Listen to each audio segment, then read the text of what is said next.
Un flash spécial du JT de la radiologie pour une première mondiale. Le cerveau dévoilé comme jamais grâce à l'IRM le plus puissant au monde. Le CEA dévoile pour la première fois au monde une série d'images du cerveau obtenues avec le scanner IRM Iseult doté d'un champ magnétique inégalé puisqu'il fait 11,7 Tesla.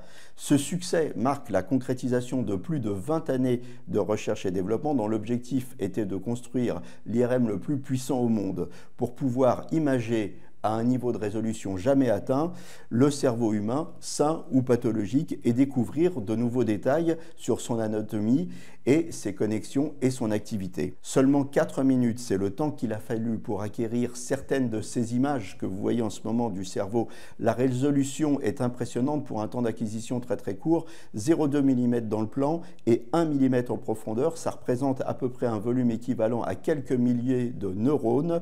À titre de comparaison, pour un même résultat, il aurait fallu plusieurs heures d'IRM 1,5 ou 3 Tesla dans un hôpital totalement irréaliste pour le confort du patient, et puis il aurait bougé, donc les images auraient été brouillées. En atteignant des résolutions aussi fines, il sera possible d'accéder à des informations sur les neurones jusqu'ici inatteignables et de comprendre comment notre cerveau encode nos représentations mentales, nos apprentissages, ou encore de découvrir quelles sont les signatures neuronales de l'état de conscience. Les informations obtenues par l'IRM Iseult auront bien sûr des applications en recherche médicale, mais aussi, on l'espère, très rapidement au niveau clinique. C'est un monde inconnu qui s'ouvre à nous, déclare Nicolas Boulan, qui est responsable du projet Iseult et directeur de recherche au CEA. C'est à l'horizon 2026-2030 qu'on cherchera à explorer certaines pathologies neurodégénératives, mais aussi des maladies qui relèvent davantage de la psychiatrie, comme la schizophrénie